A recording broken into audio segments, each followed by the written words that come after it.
Welcome to the Deep Dive. Today, we're plunging into something that affects so many people, especially right here in Virginia, navigating Social Security Disability, or SSD.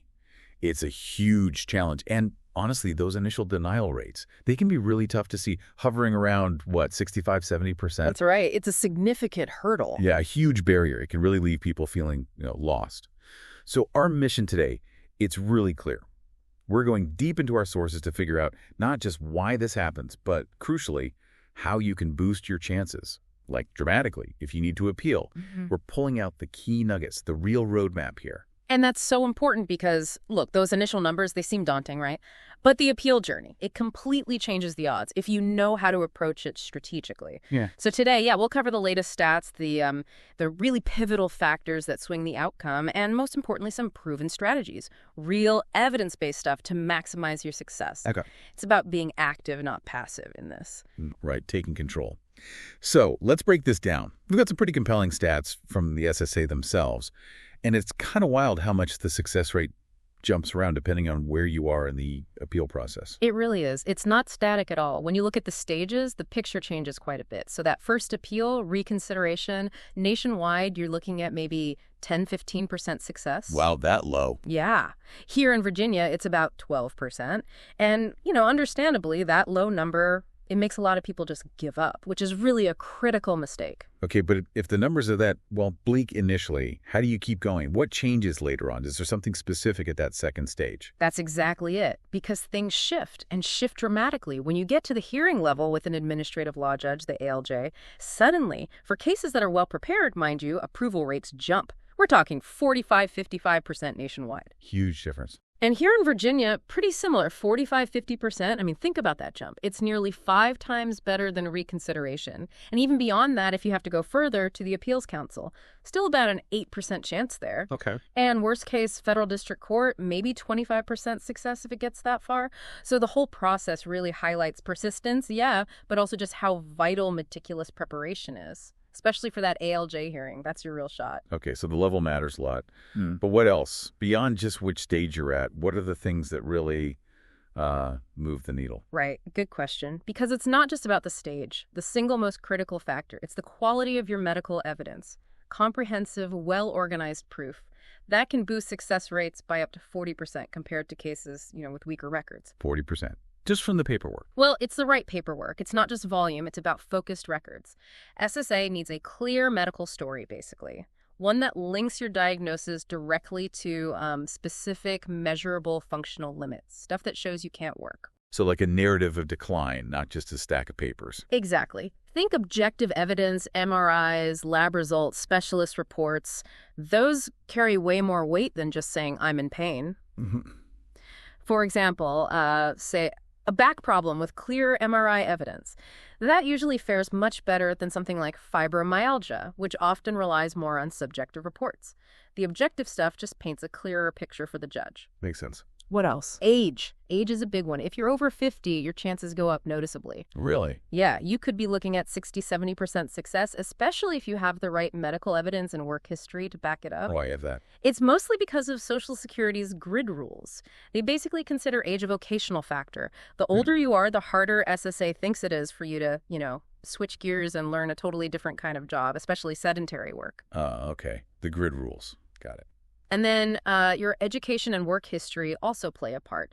If you have limited education or maybe very specialized skills that don't really transfer to, say, a desk job, that can actually help your case. How so? Well, it makes it harder for the SSA to argue that there's other work out there you could realistically do. They have to show suitable jobs exist in the national economy for someone with your limitations and your background. If your options are narrow, their job gets tougher. That's fascinating. Understanding how those pieces fit their rules seems key. Okay, so knowing all that, what are the concrete steps, the actionable stuff people can do to build that strong appeal? What's the roadmap? All right, strategy number 1, the bedrock. Comprehensive medical evidence compilation. This means getting everything, all the records, from your main doctor, specialists, hospitals, mental health providers, you name it. Everything? Yeah, having that full picture can boost success by 35%. And it needs to cover the entire time you're claiming disability. It's about showing the whole story consistently. Okay, when you say Suro records, What specifically should people be looking for in those notes? What limitations really matter to SSA? Good point. You need the detailed treatment notes, yes, but also diagnostic tests, imaging, and critically, assessments from your doctors about your functional limitations. Things like how much can you lift? How long can you stand or walk? Can you concentrate? Can you get along with coworkers? Those specific functional points are gold. They translate the medical diagnosis into work terms. Got it. Translate the diagnosis. Okay, strategy 2. Number 2, secure strong physician support. Your own doctor's opinion. Hugely important. You should ask your treating doctors to fill out what's called a residual functional capacity form, or RFC form. RFC, okay. Yeah, it details your specific work-related limits. Getting those done properly, success rates can jump over 60%. So it's not just getting the form signed. The doctor really needs to understand the SSA's specific disability criteria, right? Yeah. And explain exactly how your condition meets those rules. Precisely. They need to be on your team, understanding the language SSA uses. They're your best advocates medically. Makes sense. What's number 3? Third strategy, document functional limitations thoroughly. This goes beyond just the official medical files. You need to paint a really clear picture of how this disability impacts your actual daily life and, your ability to do work-like tasks. Right. This is where keeping a journal can be so helpful, isn't it? Absolutely. Tracking pain levels, side effects from meds, specific things you couldn't do each day, showing that pattern over time. And the sources also mentioned getting statements from family, friends, maybe old bosses, lay witnesses. Yes. Lay witness statements, they add really valuable context. They show how your condition affects you outside the doctor's office in the real world. Super helpful. Okay, strategy 4. Number 4, obtain vocational expert analysis. Sometimes you need an expert to connect the dots between your medical limits and your ability to actually work. A vocational expert, or VE, analyzes your past jobs, your skills, your current limitations. And they figure out what work, if any, you could still do. Exactly. They look at the national economy. Can you do your old job? Can you adjust to something else? If a VE testifies favorably for you, saying there aren't jobs you can do, that can push success rates up to maybe 65% So they provide that objective link between your health and the job market. Crucial. All right, number 5. 5th, address mental health components. This is often overlooked or underestimated. Many people have both physical and mental health issues, depression, anxiety, focus problems. You need to get those fully evaluated and documented too. Because they impact workability just as much. Absolutely. Success rates go up when all impairments are considered. Don't discount the mental health side. Get psych evaluations, cognitive tests if needed. Make sure they detail the impact on things like concentration, memory, dealing with stress, interacting with people. Painting the whole picture, not just the physical. Got it. Number 6. Strategy 6.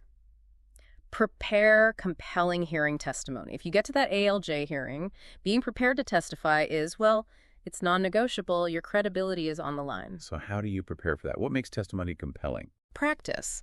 Practice explaining your limits clearly, using specific examples. I can't stand for more than 10 minutes because my medication makes it hard to focus after lunch, for instance. Yeah. And be ready to answer tough questions honestly. Gaps in treatment. Why didn't you take that medication? Be upfront. Consistency and honesty are key for the judge. Right. Credibility is everything at that stage. Okay. Final strategy. Number 7. Seems basic, but it's vital.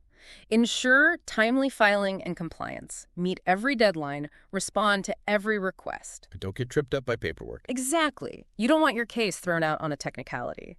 The standard deadline to appeal is 60 days from when you get the denial notice. Mark your calendar. Use certified mail for important stuff. Keep copies of everything. Just stay organized. Yes, it prevents simple mistakes that can derail the whole thing. Okay, so those are 7 really solid strategies of what to do. But you mentioned timing earlier. It's not just what you do, but when and how. Let's talk about strategic timing and maybe some common pitfalls. Yeah, absolutely. So that 60-day deadline is firm. You can't miss it. But within that, there's strategy. Sometimes rushing to file the appeal instantly isn't the best move if your evidence isn't quite there yet. Maybe you're waiting on a key test result or an appointment with a specialist. So waiting a few weeks within the 60 days might be smart if it means stronger evidence. It can be. You need to weigh it. Filing too fast with weak evidence might just get you another quick denial. But waiting too long, letting big gaps appear in your treatment records, that looks bad too. It's a balance. Finding that sweet spot. Okay, what about common mistakes people make that really hurt their chances? There are a few big ones. Probably the most damaging is inconsistent treatment or big unexplained gaps in care.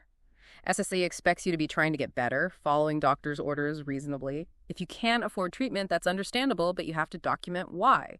Show you tried to find low-cost clinics, things like that. So document the barriers. Don't just let the gaps sit there unexplained. Exactly. And the other huge mistake, being inconsistent. Or worse, exaggerating your limitations. ALJs are trained to spot that. If your testimony doesn't match your medical records, or you say you can't do anything but then mention activities that contradict that, your credibility just tanks. And that can sink even a medically strong case. Absolutely. Honesty and consistency are paramount. Don't give them a reason to doubt you. Okay, really crucial points. Now let's talk about getting help. Does having a lawyer make a difference? And let's circle back to that documentation piece one more time. Big difference. Having legal representation, the stats show it significantly boosts success.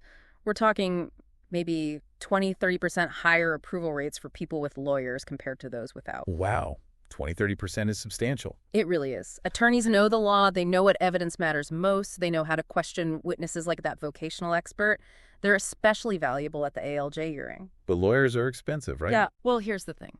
Most SSD attorneys work on contingency, meaning they only get paid if you win your case, and then it's usually a percentage of your back benefits, capped by law. So you don't typically need money up front. That makes it much more accessible for people. Good to know. Definitely. And just to hammer home the documentation point again, it needs to be comprehensive, quality evidence, medical records covering the whole period, clearly linking the diagnosis to your functional inability to work. What can't you do? That's the key question. Right. Not just the diagnosis, but the impact. Exactly. And supplement that with those lay witness statements we talked about from family friends. They add that real-world perspective.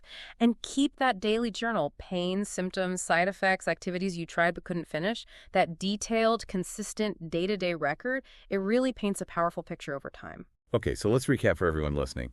We've seen those initial denial rates, which, yeah, can be discouraging. But we've also seen how success climbs dramatically at different appeal stages.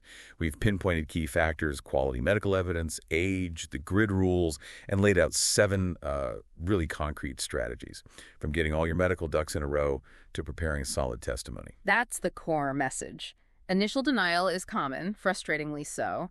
But it's often not the end of the road. The path to approval gets much clearer when you prepare properly, understand what SSA is looking for, and document everything consistently. Hopefully this empowers you, gives you a sense of control over the process. Definitely. So here's a final thought to leave you with. Given how high those initial denial rates are and how much success increases later, especially at the ALJ stage, what does that tell us about the initial application process itself? And how might understanding that shape how you approach things right from the very start, even before you think about an appeal? Something to chew on.